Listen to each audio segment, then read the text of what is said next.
All right, let's continue to focus on the pharmaceutical space itself. Ekta, we had some export data that came in, not particularly good news for Divi's Lab, though the stock has recovered from the lows.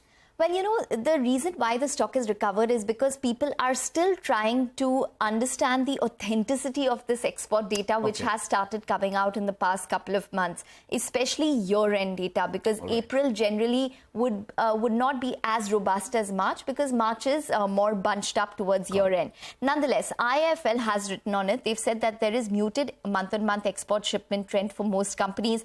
March sees benefits from seasonally higher shipments given the year-end.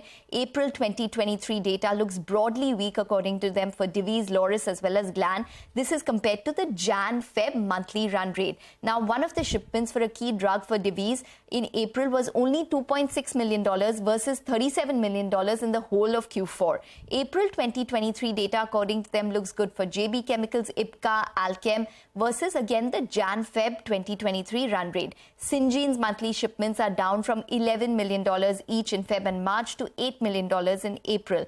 Dr. Reddy's, according to them, and Zydus have benefited from higher Revlimid generic sales in April of 2023. If you see, the Divi's Labs numbers should come up for you. They did $42 million in terms of exports versus $70 million year-on-year versus $92 million Q-on-Q. Remember, same time last year, they also were benefiting from drugs such as Molnupiravir. Now, if you look at it on a Q1 basis, they did around $250 million, came down to around $191 million, and eventually in Q4, $199 million. For Loris as well, they've done only $14 million in the month of April, which compares to $23 million same time last year and versus $50 million in the previous month. So you have to look at this data with a pinch of salt.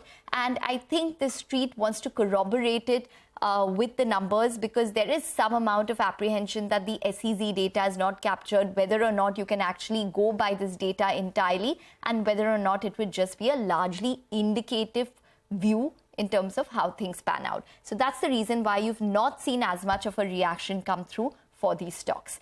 We need to take a short break on that note. On the other side, we'll be focusing on more stocks.